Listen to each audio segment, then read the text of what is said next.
You're listening to the Comic Crusaders podcast. I am your host, Al Mega, CEO of Comic Crusaders and Undercover Capes. In this show, I'm sitting down with creators from all walks of life to talk about inspiration, process, the lessons they've learned, and a whole lot more.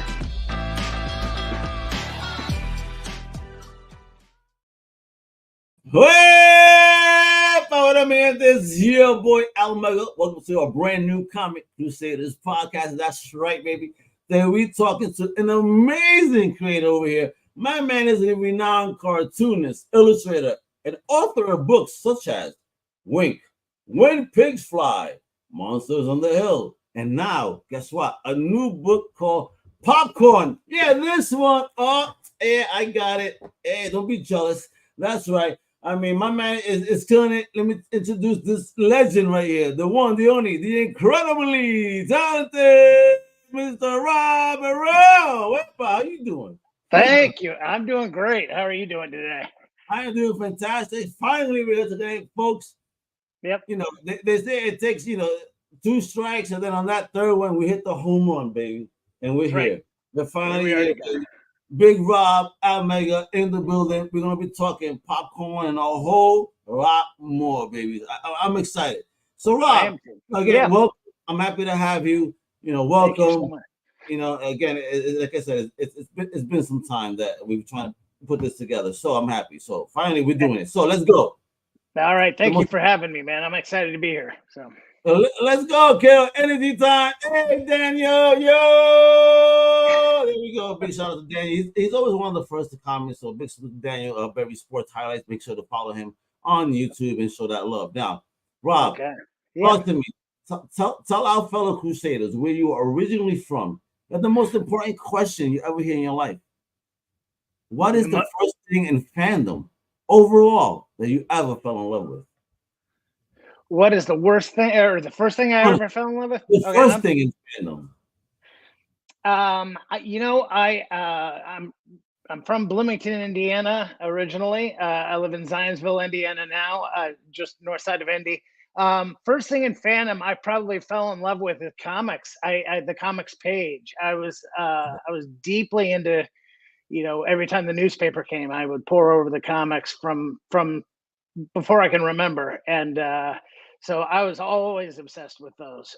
They got me, and then I got hooked on Peanuts. I think that was probably one of the first things that was my true jam. I had a big stuffed Snoopy that I was well worn in by the time I can remember. Snoopy when I was a kid, a miniature one, It was cool, but I was always a Snoopy fan too. Charles Schultz, salute, incredible creator.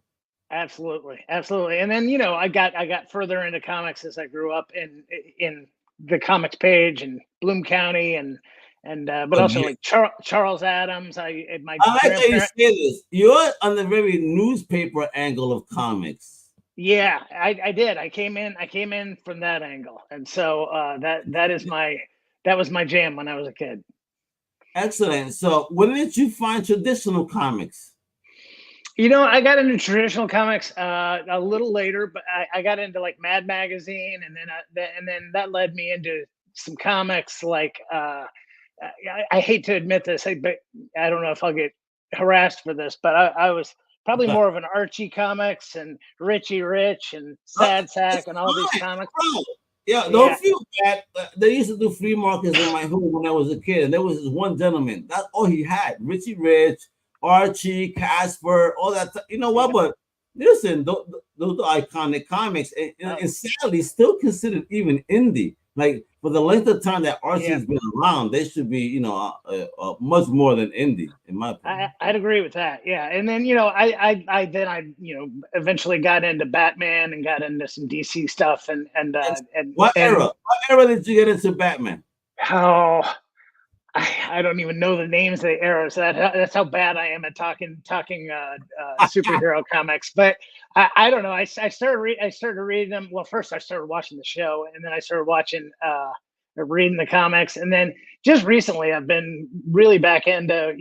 I love that whole Scott Snyder run, and I've gone back and all that good stuff. Yeah, I've gone back and read all the like classics like Halloween and some Long of the Long Halloween and Halloween. Hush and some of those that are just you can't be beat. And Dark Knight, definitely that was an influence too. Hey, But man, Christian Miller, man, absolutely. You can't talk Batman without talking Dark Knight, man. no, 100%. And so yeah, but I always tell people I came in comics, yeah, the newspaper way, which is weird. So, but I told my parents in fourth grade I wanted to be a cartoonist when I grew up. So Oh, I was aspiring to be Charles Schultz or whoever was Garfield, Jim Davis, whoever was in the paper. That's the kind of thing I wanted to do. love it. Love it. Yeah. You were rocking and rolling. So here you go. You wanted to be all these guys. Now, before we get into that creative journey, now you're here. Mhm. You are. You're a comic book fan. Reading your stuff that you enjoy. Uh-huh. If you have a tribe of fellow geeks as you were growing up back in the hood, or were you kind of a lone wolf, if you will? No. I primarily I had my best friend Steve at the time.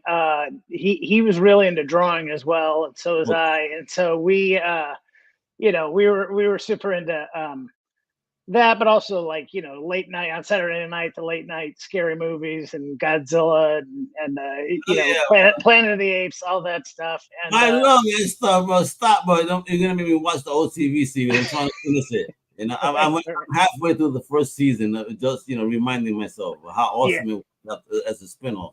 it's fantastic. So yeah, no. So Steve and I we started drawing, and then we ended up putting out our own magazine in fourth grade called Freak Out magazine. That was I feel great. Look at this guy already fourth pimping. grade.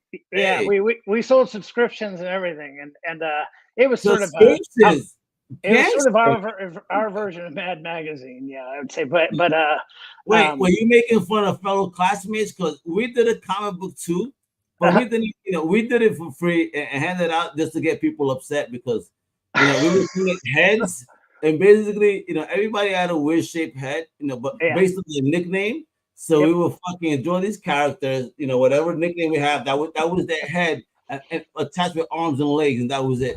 My favorite I was love it. Father Meatball. With one of my best friend. He was saying karate at the time. We were making fun of him because he was, he looked funny doing karate.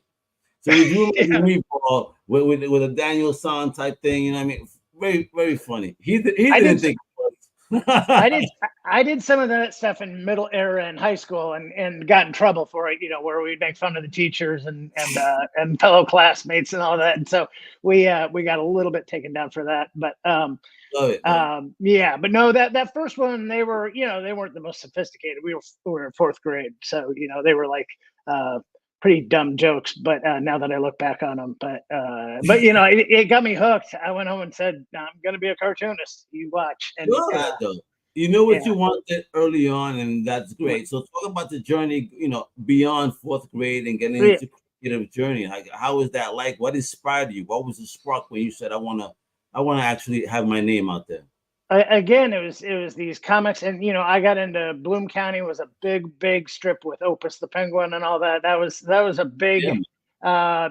uh, inspiration for me, and so I did cartoons for the yearbook and newspaper and all that all through middle school, high school, college, and then I kept coming up with comic strip submissions and sending them off to the syndicates and trying to get picked up, and I had a big box full of rejection letters. But eventually, I went to art school. I thought maybe I wanted to go be an animator at Disney. So I went to art school, and by the time I got out of there, none of that had happened. So I started working as an illustrator. But the whole time, while I was doing the illustrations, for ad agencies, whoever, I was doing comic strips on the side, trying to get one picked up, and I finally did. So in 2002, Nice. I finally got my strip got picked up called Big Top. Oh, wait a minute. Wait, hey, let's get There that it on is. the right Yeah, there. Look at that. Big top, yeah, baby. Look at that. But yeah. let So me see Big that Top. spine. See the back. Yeah, Look at that. there's Look. the Hey, snap. There's that is some the soap porn. She thick right there. Yeah, let's yeah. go. So and it was with the big syndicate I wanted to be with, Universal, and they do Garfield and Doonesbury and stuff like that. So I did that for 5 years. Um, and then ended up I got not to get dark. I had cancer, had eye cancer, and ended Wow. up having to stop doing my strip. Not because of the cancer so much as like a year later, all the medical bills that came pouring in. Oh And my. so I had to take on a whole bunch of jobs, but they ended up hiring me back to do a strip called Adam at Home, and I'm still doing it 15 years later. So I still have my daily comic strip that I do, in addition to all the books. Man. A salute to you for surviving that. I mean, Thanks, wow, thanks. bro. I mean, here we are. Thank you. I get to talk to you. So, It was wow. it was a scary one, and originally the treatment they were going to do with me was going to blind me in both eyes. So I consider myself, really lucky because we found an That is experimental good. treatment. You have a mission, Rob. You got a mission here, That's man. right. That's right. So and while I was in that sort of in between the two strips, I was working all kinds of odd jobs, and I decided to try my hand at a graphic novel. So I did Monster on the Hill, which is my first book. Yeah, and it's fully Your fully art. illustrated. What's that? Is that all you? Yeah, all me. And Nice. took longer than I expected it to, but and Look then at that one, big book too. Hey, yeah, and love then it. it ended up getting turned into a movie that's essentially nothing like the book, called Rumble, that came out a couple of years ago. And what is this? This is not mine. Oh man. Yeah, no, I mean they changed literally everything, so that was interesting. So how is it? How is it? How? All right. I want to ask the creator. How do Uh-huh. you feel about that? Like you have a product, they want to license it, fine. So then they make the product as nothing of what you created. So how can they hold on to something that's not even the same? Like how can they even keep the license? I mean, Well, that was sort of a lesson I learned the hard way. That once you sign off and they option it, they can essentially do whatever they want. But the people who optioned it made it sound like they loved the story and they loved the characters and they wanted to tell that story. And then it just the guys who optioned it, all of a sudden those two producers were gone, and they brought in new producers and a new director, and it just kept getting every time they'd do a script, it was further and further and further from what I had what the book was. And honestly, my agent was like, I didn't really protect you against this because I don't know why they would ever do that. Why would they buy a book and then make something that's nothing like it? But I mean, it still has some of the same heart of it, and I'll say the animation's really cool in it. Real Effects is the name of the company that did the animation. It was through Paramount, but it was frustrating. But I fought it tooth and nail for the first 4 years, and then finally decided I had to kind of let it go and see what it became. And it's sort of like sending your kids off to college, I think, and then you don't know what they're going to come back like. So you just hope for the best. But it's very different. So it was frustrating, but I do think it's a good movie. And kids, I go around and speak to a lot of schools because a lot of my books are for kids, and yeah. I get a great reaction from kids that have seen the movie and loved it. So I guess ultimately that's the most important thing. I just warn them. I say, well, if you read the book, just know it's nothing like the movie. So, yeah, for sure. I mean, like most books, right? Yeah, Now, that's true. let me ask you something. Your work spans comics, right? Novels, graphic storytelling. Now, yeah. How does creating a book like Popcorn, this new book that's out there, that's right there, that new one, right? Compared to some, hey, what are you talking about? This one? Hey, look at Yeah, that one right there. Yeah, okay, I got a matching copy. Let's do it. Let's fuck everybody up. We got a double screen of Popcorn. Yeah, We there got you double go. the pop, baby. Double the pop right That's here. the book. Hey! Yeah. Love it. Right, yeah. Now, talk about how does creating a book like Popcorn compared to some of your previous projects like Monster or even Monster on the Hill or even Bat Pig, for example. Yeah, it's different. I mean, even just the way I start writing it, like when I do a graphic novel, I sketch it all out and write it as I sketch it, sort of. But with a novel, I'll work on the laptop and I'll kind of leave myself because they're illustrated. Like Popcorn has illustrations in it that pop up throughout the book, and I kind of leave myself little notes where to put it. I would say doing the graphic novels is a little more straightforward. At least it has been in my experience, where I kind of just write the story, and at least my publishers have been pretty good about letting me stick pretty close to whatever that story that I come up with is. Whereas I would say Popcorn and Wink, which is probably my best-selling book, that they're one. both. Look, bring that one up again. Look at that. All right, there you go. That's Wink. Hey. Yeah, and that's where Batpig came from in that book. But he, you know, in those I work a lot more closely with my editor and even my agent, and you know, rewrite because both of these are books about heavy subjects. Wink is based on my cancer experience, but it's set in 7th grade. It's about a kid who goes through cancer. And then Popcorn is all about anxiety. But both of them, I wanted them to be, even though they're about heavy topics, I wanted them to be funny. And so that was really the hard part, was finding that right balance. And like, how do you write something funny about something so serious and have people not feel like you're being flippant or, you know, making light of a tough subject. And so I love the fact that I have an editor who will work with me and go back and forth with me and give me opinions. So it's a lot more collaborative, I would say, than when I do the graphic novels, which are a little bit more like I kind of turn it in and they go, yeah, we like this. At least that's been my experience. But thank you for sharing something so intimate. Those are, in fact, very heavy topics. I mean, we all deal through things, you know. Yeah. And I like to, you actually, as a creator, tackle those things. Now, with Popcorn in particular, what was the most challenging scene or moment to illustrate, and why? Well, I will say it's called Popcorn because the kid feels like he's a kernel of popcorn in hot oil, and the oil's getting hotter and hotter, and he has this horrible day. It just goes, you know, from bad to worse. It all takes place on one day at school during picture day. And his biggest fear is that he's going to have a panic attack at school. He's had a panic attack before, but his biggest nightmare is having one at school.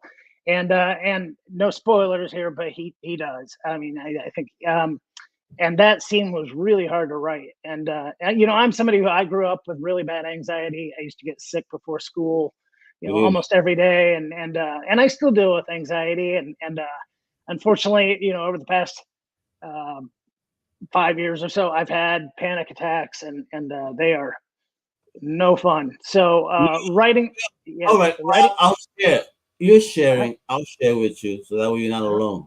Okay. I had my first panic attack ever, probably a couple of months ago. I don't know what the hell was going on. I thought I caught a heart attack, son. I had no idea what the fuck I was going through. It was the most craziest, the scariest shit ever. It is so scary. Yeah. It's so wild. You know what the hell to do. Yeah, and I've had it where you know it builds up to it, but I've also had it where I just wake up in the middle of the night having one. I don't even know how that happens. Like, that's how it happened to me in the middle of the night. I'm like, oh my god, am I about to die right now? I was fucking out. Absolutely. So you know, conjuring that up and trying to describe how that feels, and I mean, it's you're out of your mind when it happens, and this kid kind of goes out of his mind, and so that was a tough scene to write, and especially you know, I still tried to keep some of that sense of humor in there. You know, that's one of the things in both of these books that I feel pretty strongly about is like, even though you're having your worst day ever, or you know, you just got a horrible diagnosis, or you're having a panic attack, you still notice funny things. Like your sense of humor is still in there somewhere, but it's pretty buried down. So I wanted.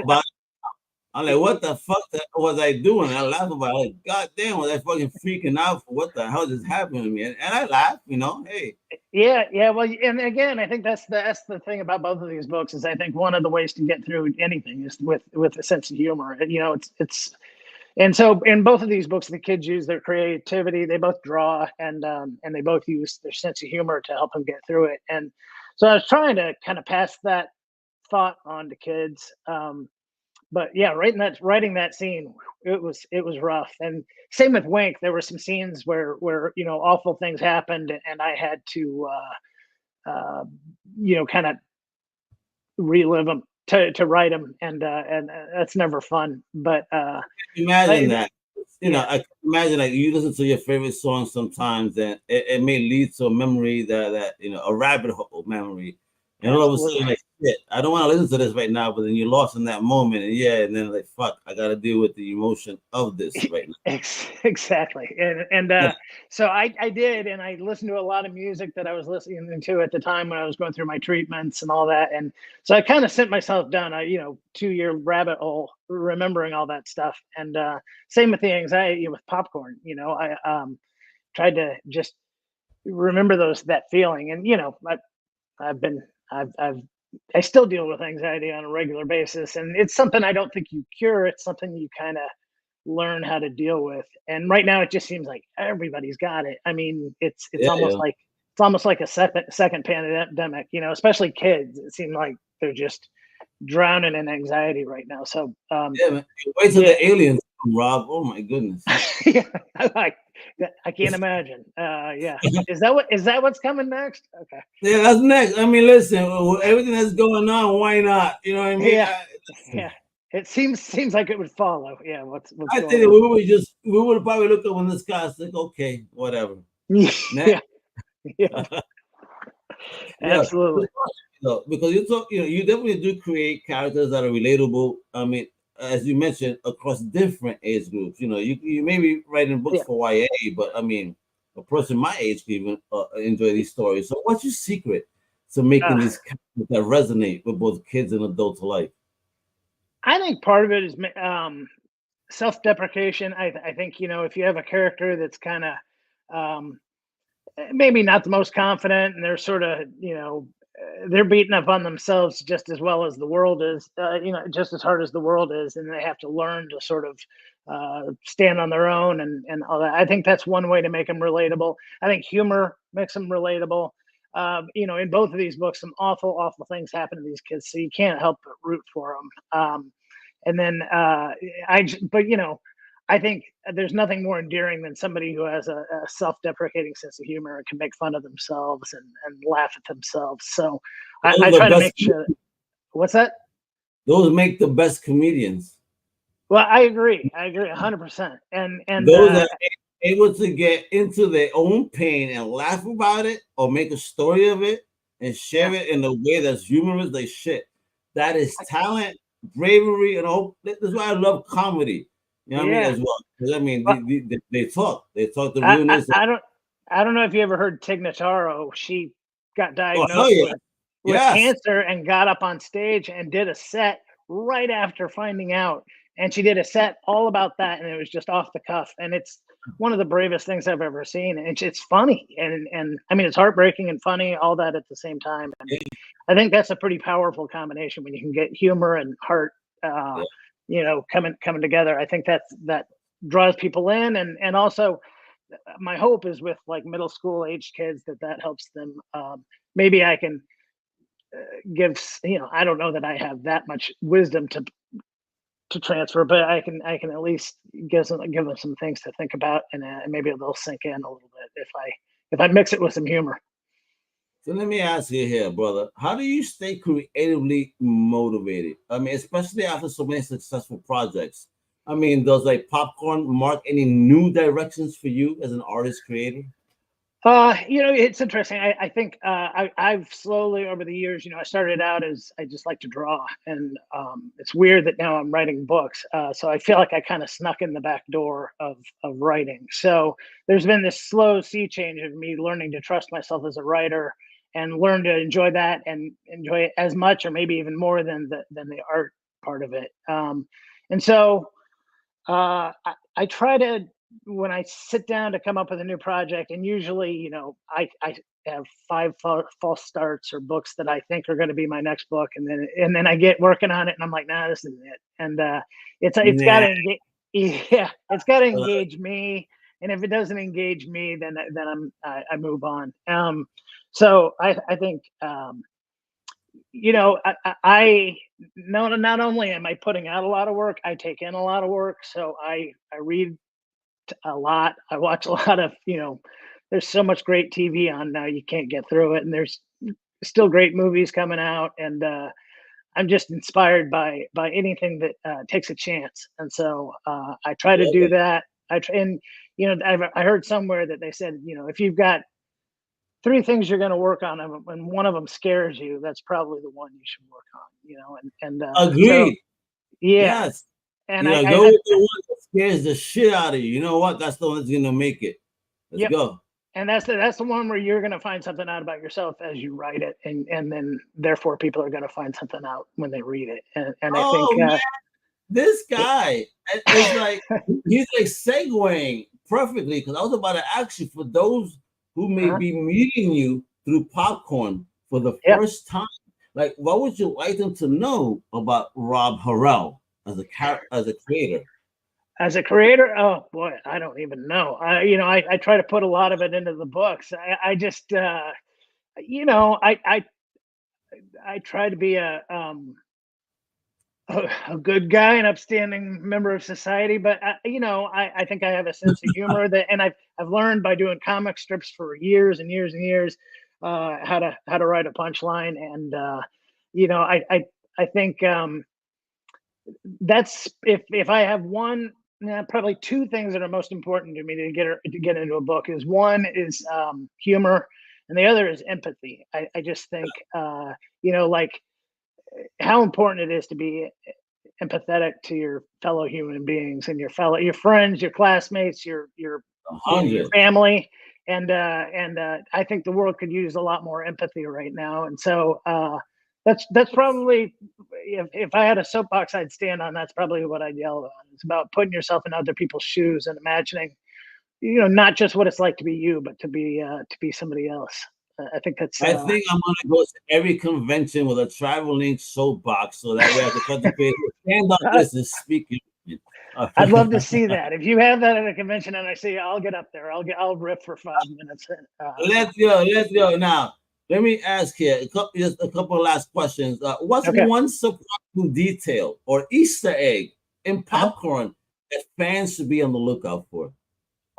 If you read the book, I will tell you, if you read the book Wink, it is set in a school in Bloomington, Indiana.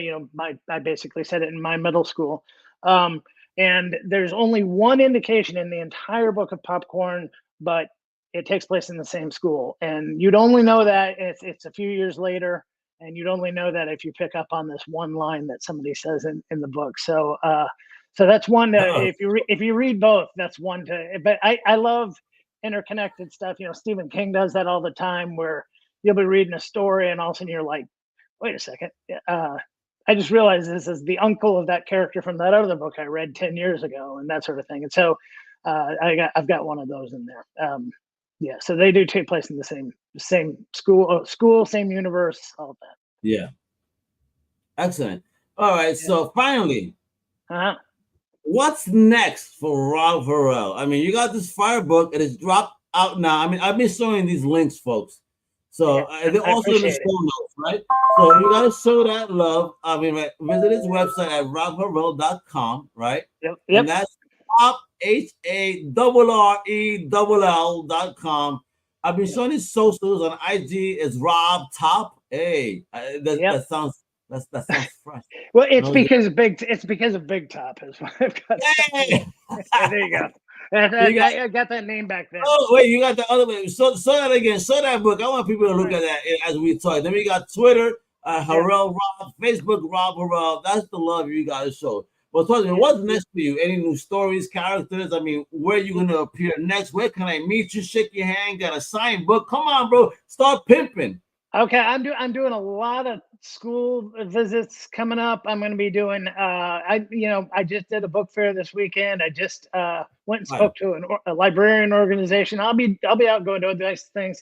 I don't know about conventions. I would love to do that. I haven't really done much of that since Monster on the Hill, but I will tell you what's coming next. I've got one book that I don't know if I'm supposed to talk about, but it's sort of, I'm adapting a very famous old self-help book into a middle school graphic novel. So I'll just leave it at that. That's going to be an interesting. We'll see how that goes. And then the other thing is, I have a book that I'm working on based on a really stupid event that happened at the beginning of the summer. I was taking my dog out, and a Canadian goose, this huge Canadian goose, attacked us and was trying to eat my dog, basically. And I What? I was pulling my dog away, and I rolled my foot, broke it in 2 places. Fell What? off fell off the stairs, landed on a metal chair, and busted What? myself all up. Yeah. So A cartoon incident. What the fuck, Rob? yeah, You I draw know. cartoons and you had a cartoon accident. If you knew my life, it's par for the course. So anyway, I've got this idea for a book called Goose, and it's going to be sort of a middle school Rear Window, where the kid's in a cast and he's stuck in his room, and he starts figuring out something is going on in the neighborhood. So I've been working at that one, and like I say, I hope that's the next book, but who knows? I might get into it and decide to move on to something else. But I'm working on that. My Adam at Home is on GoComics.com daily. And they rerun old Big Tops too. So if you go to Go Comics, you can see those there. And then I'd love to be doing more Bat Pig books. We'll see in the future. I mean, come on, man! Look at that book. Another sexy looking book. Look at, oh man, look at that. There's a whole series of those. Those are kind of like Dogman type books. So I don't know. Who knows? Who knows what comes next? I mean, I do know that I'm working on the adaptation. Which is going to be a challenge, but other than that, we'll see what the next thing. Well, I'm excited what the Harrell verse has coming through, baby. Yeah, look at this beautiful book. Let me show off my copy. Rob has the hard copy, of course, hardcover. I got the paperback. Yes, you got the ARC. Those things are valuable. The ARCs, the advanced reading copy. Yeah, you got. I mean, look how beautiful this copy is. She is a sweet. Wow.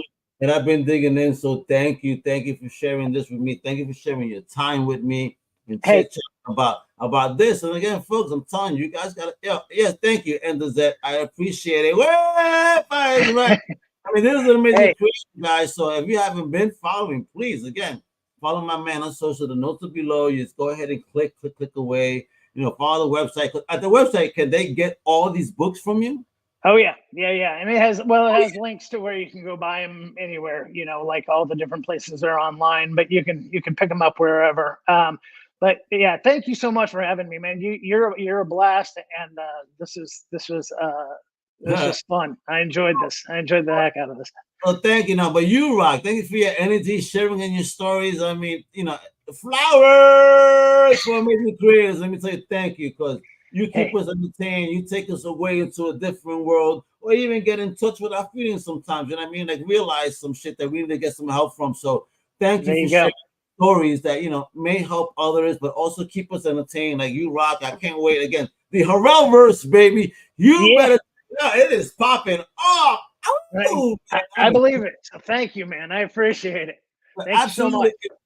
You rock, folks. You know what it is. Check out everything Comic Crusaders, ComicCrusaders.com, all over the socials at Comic Crusaders, on YouTube is Comic Crusaders World, because I have an extended family of videos there with K-pop Cosmos, Old Times Comic Book Show, Drunken Chat, and a whole lot more, baby. You know what it is. We keep you entertained. Yeah, baby. So thank you. I really love you guys. You guys rock. Thank you, Rob. You rule. I said, Thank you for listening to the Comic Crusaders podcast. If you like the content, please subscribe and turn on notifications. Also, please visit ComicCrusaders.com and our extended podcast family over at UndercoverCapes.com. And also, make sure to download the Comic Crusaders app on the Google Play Store today.